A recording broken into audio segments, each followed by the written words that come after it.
Olá, eu sou a Calícia Bose e bem-vinda ao canal da Bose Bento. Hoje eu vou te dar algumas dicas para usar a parede de lousa na sua casa.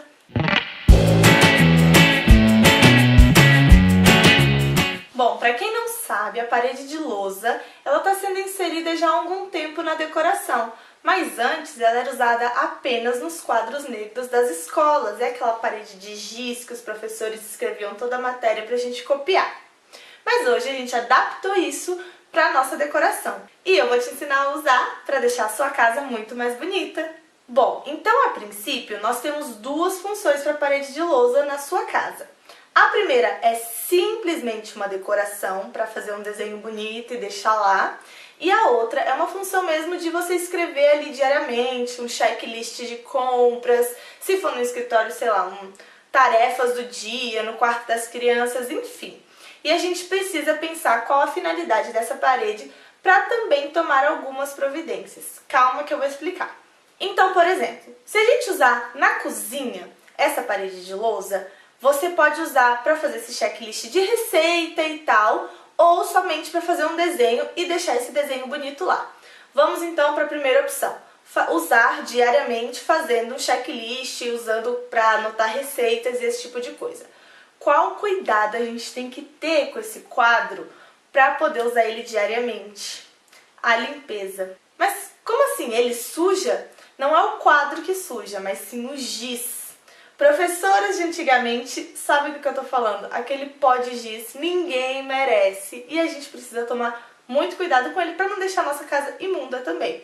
Então é sempre bom manter no chão, se a parede for até o chão, pôr um paninho úmido no chão para receber essa poeira de giz quando você apagar, alguma coisa do tipo. Ou então, quando for apagar o quadro mesmo, em vez de usar o apagador convencional, apagar com um pano, que aí o pano já recolhe essa poeira e não deixa a sua casa suja. Mas, caso você vá usar para deixar um desenho lá e esporadicamente mudar, não tem que ter tanto cuidado, porque você não vai estar movimentando esse pó de giz o tempo todo. No quarto das crianças, o mesmo cuidado. A gente costuma especificar esse tipo de quadro para as crianças porque é muito legal para elas desenharem na parede, fazerem o que quiser, mas tem que ter cuidado com a limpeza, porque pó de giz pode causar alergia, dependendo da criança. Então a gente tem que tomar o cuidado ou de sempre deixar um pano úmido por perto, ou de limpar diariamente, varrer o chão, porque a criança ela vai escrever e apagar, escrever e apagar, escrever e apagar o tempo todo. E no escritório? Geralmente, a maioria dos quadros de lousa que eu já vi em escritório ficam da altura da mesa para cima. E aí a poeira de giz vai para onde? Para a mesa.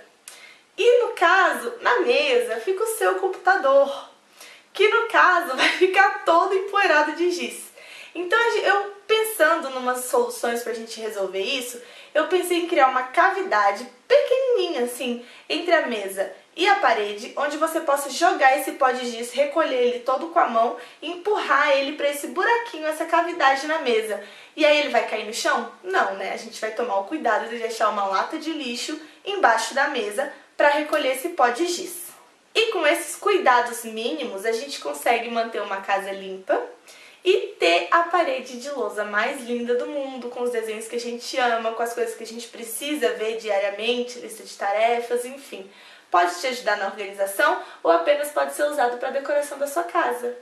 Lembrando que essa parede de lousa, existem várias tonalidades dessa tinta que a gente escreve com giz, que a gente chama de parede de lousa. Porém, todas elas têm uma característica, são bem escuras.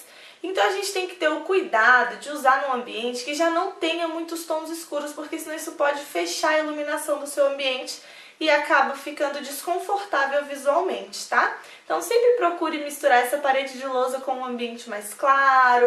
Não tem um tom específico que você tem que misturar, mas use tons claros para contrapor essa parede, tá bom? E que eu conheço no mercado, a gente tem duas formas de fazer essa parede de lousa. Tanto com uma tinta, que a gente já compra e pinta e aí forma a parede de lousa, quanto um adesivo. Então você pode ter a sua parede normal e de repente você quer transformar ela numa lousa, você compra o adesivo como se fosse um papel de parede, cola e aí você já pode começar a desenhar e escrever. Mas Calícia, eu preciso de um lugar assim para escrever minhas tarefas, minhas receitas, mas eu não queria que fosse essa lousa, eu não queria que sujasse de giz, eu não queria que fosse um quadro escuro, porque a lousa é escura. O que eu faço?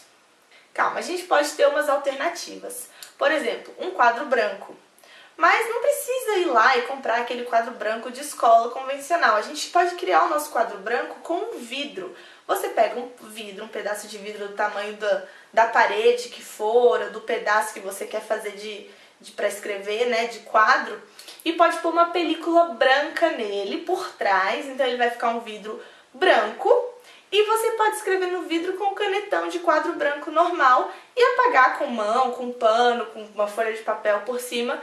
Não faz poeira, deixa o ambiente mais claro porque ele é bem clarinho e também tem a mesma função de fazer checklist, de usar no seu escritório. Então é uma alternativa aí para quem não quiser usar o quadro de lousa. Bom, gente, é isso. Essa foi a dica de hoje sobre o quadro de lousa, ou no final também a gente acabou falando um pouco de quadro branco, mas fica a dica para vocês usarem no ambiente de vocês. Peçam auxílio para o designer ou para o arquiteto de vocês para saber exatamente qual o melhor local para você alocar essa parede, para ela também não ficar perdida no seu ambiente sem função nenhuma. Então peça ajuda para ele, mas eu espero que tenha servido minhas dicas para vocês hoje. Se você gostou do vídeo, clica no gostei aqui embaixo para eu saber que você gostou, para eu continuar fazendo esse tipo de vídeo. Se inscreva aqui no canal que toda semana tem vídeo novo para vocês, com vários conteúdos diferentes sobre decoração, arquitetura, construção, tudo. Nos sigam nas redes sociais, nós estamos no Instagram, no Snapchat, no Facebook, estamos em todas essas redes sociais, também temos o blog para você acompanhar os nossos conteúdos, então vai lá e não perca tudo que a gente posta. E por hoje é só, espero que vocês tenham gostado.